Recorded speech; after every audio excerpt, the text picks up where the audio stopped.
So in this video, I'm going to be talking about human sexuality. This is going to take a while, so let's get started.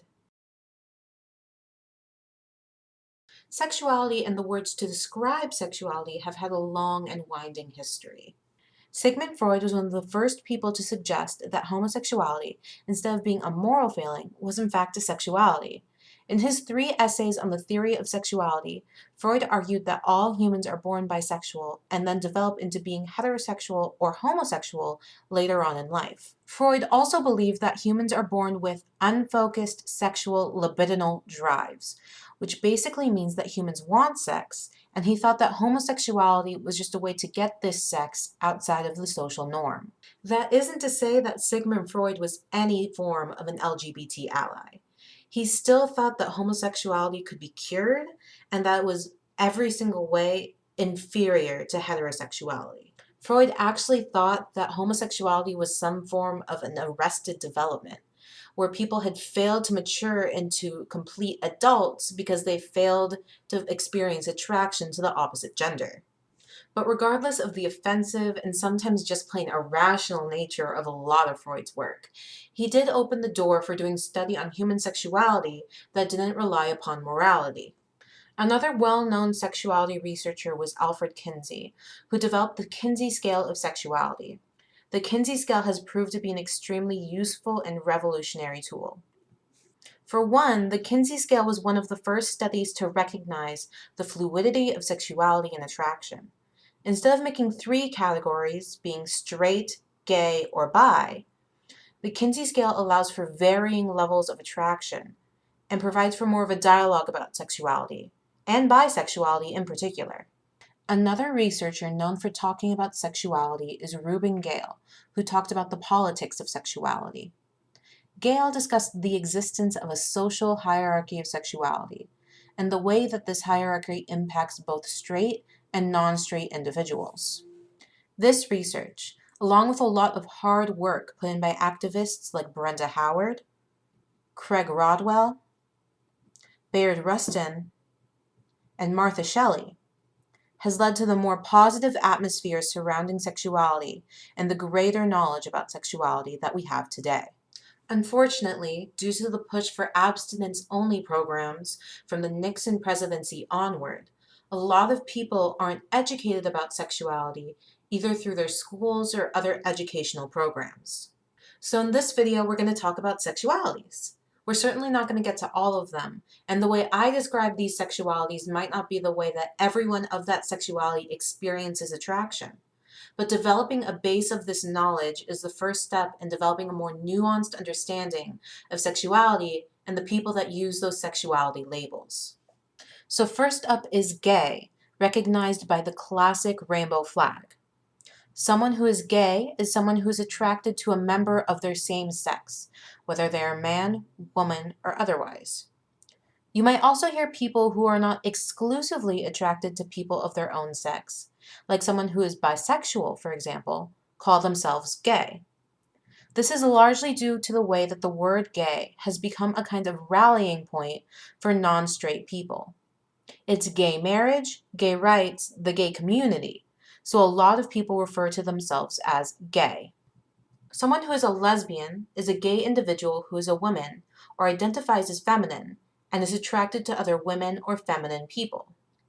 Historically, lesbianism became separate from the category of gay because of the activism that surrounded it.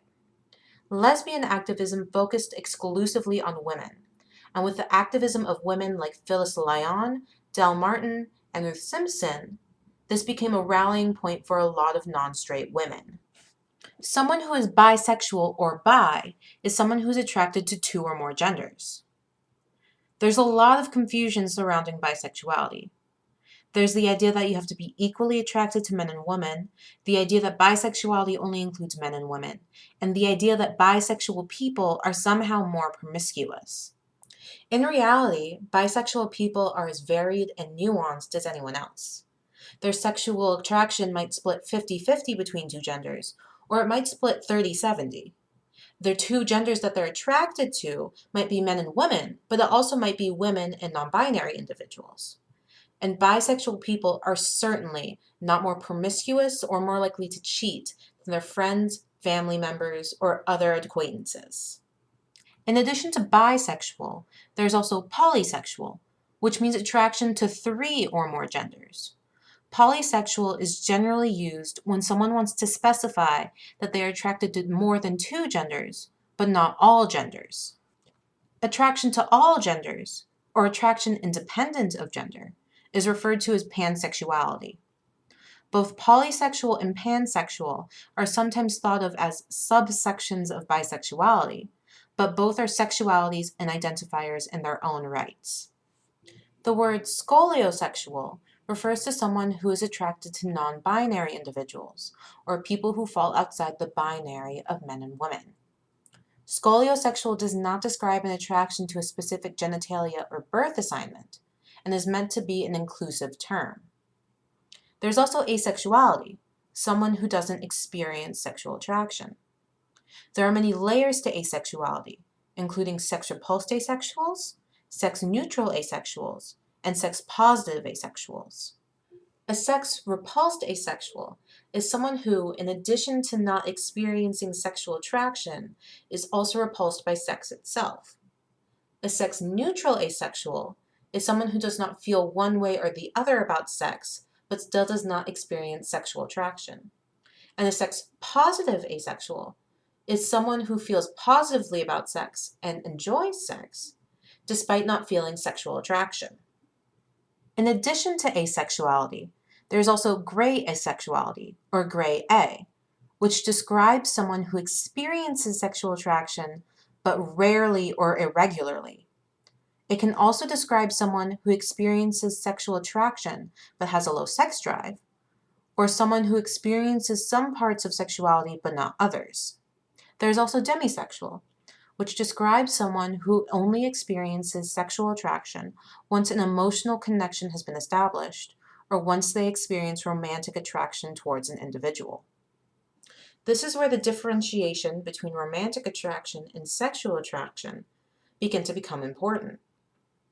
For a lot of people, those two attractions line up, meaning someone who is sexually attracted towards women and someone who identifies as a lesbian will also be romantically attracted towards women, meaning that they will want to invest their time in romantic relationships with other women. However, this isn't always the case. You could have a person who's bisexual and homoromantic, meaning that they experience sexual attraction to 2 or more genders, but only experience romantic attraction towards their own gender. You could also have someone who's asexual and panromantic, meaning they don't experience sexual attraction, but they experience romantic attraction to people of all genders. And you could just as easily have someone who's pansexual and aromantic, meaning that they experience sexual attraction to people of all genders, but they don't experience romantic attraction to any gender. Basically, any combination of romantic and sexual attraction that you can think of, there's someone out there that identifies as that. In addition to different types of attraction, there are also different types of relationships that fall under the LGBT banner. For example, there is polyamory, which involves a relationship that is either consensually non-monogamous or involving 3 or more people. There are also queer platonic relationships, which are relationships that are not romantic in nature, but involve a very close emotional connection that are often deeper or more intense than was traditionally considered a friendship. In addition, there are also other romantic orientations, like lithromantic, a person who experiences romantic love but does not want their feelings to be reciprocated. Lithromantic people may or may not be okay with having romantic relationships, the same way asexual people may or may not be okay with having sexual relationships. There are also aromantic individuals who, as I mentioned earlier, do not experience romantic attraction. What to take away from all this is that sexuality is extremely varied and nuanced, and extends far beyond just the labels of straight, gay, or bi. The labels I've mentioned in this video aren't even the limit. The LGBT community is constantly evolving and expanding in order to include more marginalized sexualities and individuals, and likely will continue to expand for years to come. So that's the end of the video. Check out the Woman Studies 460 channel for more videos on women and the body. And thanks for watching.